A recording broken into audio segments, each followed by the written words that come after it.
Am I the a-hole for not allowing a friend to move in with me? I, 19 female, come from a wealthy family. Even so, I had a job since I turned 16. My parents got me a car, but I had to pay for my own insurance and gas. I had a limit for how much my birthday and Christmas gifts cost. When I graduated high school and was accepted into a good college, my parents gave me a choice. 1, I live in the dorms. They pay for everything. I get just a bit of spending money, but they won't have a say in my life at all since I am an adult. 2, I live in a 2-bedroom apartment they own in the city. Doorman, gym, pool, and cleaning service. They pay for everything and I have more spending money. In exchange, I have to promise to keep a high GPA, no recreational substance use, no alcohol until I turn 21, and to not have any roommates. Then when I am a junior, the deed to the apartment transfers to my name. I accepted the second choice and it has been great. I'm an introvert, so I appreciate my space.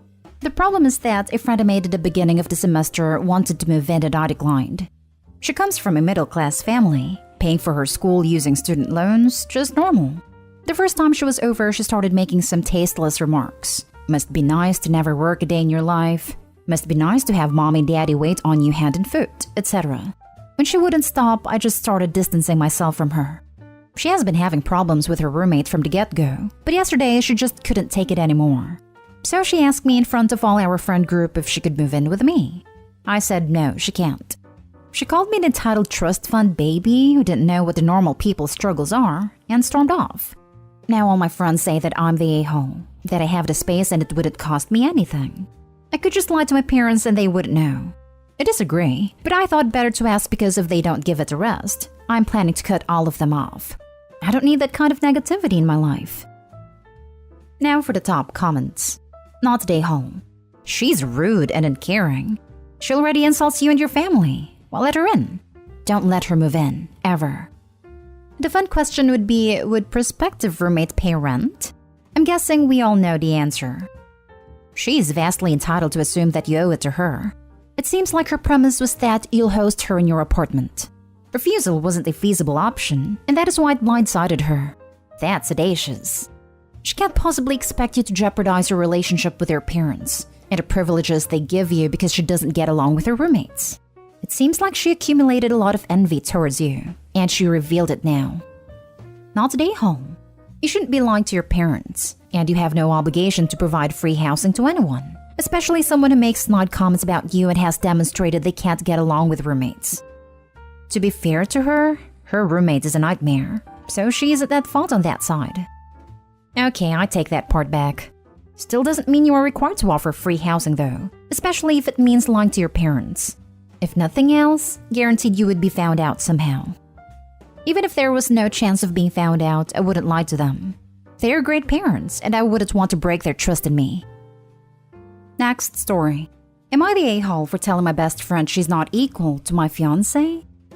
I'm 28 and engaged to a great man the same age as me. We've been dating since we were 16 and got engaged at 24 4 years ago. I have a best friend, Angela, who's also 28. She's a woman as well. So Angela has barely grown out of high school mentality. She still acts like she did back then. Clubbing every weekend, hooking up, always out with friends, new and old. She never had a boyfriend or girlfriend. She only has had situationships, so she doesn't know how commitment works. I don't judge her for that since she seems fine with her life and I'm happy that my friends are being themselves, and I get to be myself despite having different interests. Lately, I had my suspicions that Angela believes that she still comes before my fiancé, just because we were each other's #1 priority in high school. I try to slip in multiple times, without being confrontational, that my fiancé and I are gonna be a family soon, and how he's my priority and so on, just to get the message across without having some uncomfortable conversation. She didn't seem to get it though, and something dramatic did end up happening. Angela's birthday was 2 days ago, and she planned on having a celebration tomorrow night. The place she picked was a male strip club. I texted her and told her I wouldn't feel comfortable to attend, because strip clubs cross my fiancé's boundaries. It's not because we don't trust each other, but we just don't feel comfortable with that in our relationship. Anyone who knows about this boundary has told us it's a normal boundary, but Angela said that I would be stupid to imply that I'll skip her birthday. I said that we could hang out the two of us someday and go for drinks, but I just don't feel comfortable attending a strip club. She said, "But I'm your best friend. You're not gonna skip your best friend's birthday, are you?" I said, "Sadly, I'll skip it. but I insisted on an alternative for another day. She got disappointed and said she didn't expect me to ever put a man's needs over our friendship. I reminded her he's my fiancé. She argued that him being a fiancé of mine doesn't mean he deserves special treatment over her. I told her that's exactly what it means, and I reminded her that she's not equal to my fiancé anymore in such situations, because he's the person I'm gonna marry and have a family with, and he's my #1 priority. I probably shouldn't have said that because she claims I'm the a-hole, and that I replaced her when I used to have her as my #1. I apologized for that phrasing and tried to explain what I meant, but she wasn't having it and said I should go cry to my fiancé and she doesn't need my fake apology. I didn't mean to hurt her feelings. I just felt like she was pushing me and had a one-sided competition with my fiancé, and I said that. Am I the a-hole? Not the a-hole. You set a mutually agreed upon boundary and you're following it. If she can't understand and respect that, she's not your friend. Many people would be uncomfortable having a birthday in a strip club, not just you. If she truly didn't consider that when she made the decision, that's her fault. Also, she was the one who pushed you to prioritize between her and your fiancé. If she wasn't going to be happy with your response, she shouldn't have put you in that position. I'm female, straight and single, and I would be uncomfortable going to a strip club and would decline an invite from anyone. Not the a-hole. You two are growing up. It's life, and it happens. How we handle it is up to us. But the sounds of it, you are a good and supporting friend. Even though the dynamic is changing, you are still there for them. Just remember they may not see it that way. All you can do is try your best to remind them they are still important to you, but there are boundaries. Hope this helps, and best of luck. I tried to explain it to her after I tried to apologize. She's definitely still one of the most important people in my life, but she has a hard time understanding boundaries and priorities because she's more free-spirited than I am. She doesn't know what those terms mean. I can't entirely blame her, but sometimes her insisting on putting herself above my fiancé seemed on purpose, so I felt disrespected. I would suggest giving her more time to adjust. I know I had a bit of a hard time when my friends were getting married. It can be a little scary, but the effort you were putting in should help her to adjust. Does she get along with your fiancé? That may be another reason she's lashing out. They get along. They're not best friends exactly, but they're friendly with each other, but have different interests, so they can't communicate about much. Next story is titled, Am I the a-hole for refusing to stay home with my kids while my husband attends my brother's wedding? I'm a stay-at-home mom and my husband works full-time. We have 3 kids and one of them is 2 years old. My husband helps a lot with the kids. He's a committed dad, but is absolutely against babysitters, due to an awful incident with a babysitter that was the reason his younger male cousin James got disabled years ago. I don't go out much since I have to take the kids with me, and not every place is suitable for kids. We received an invitation from my brother's, who has been my husband's friend since college, wedding which we later discovered was child-free. My brother lives states away, so the entire trip will take 4 days as well as my brother's in-laws' weekend dinner party, their tradition. I told my husband I want to go since it's been a while since I've been to a wedding, and this one is special, and suggested we get a trusted friend as a babysitter. He asked if I was serious to consider leaving our 2-year-old with a babysitter, and suggested that I do what I normally do and stay home with the kids while he goes to the wedding. I refused, and said I have as much right to attend as him since we both were invited. He said it wasn't his fault my brother wants a child-free wedding, and I should do this for the kids and sacrifice for their sake.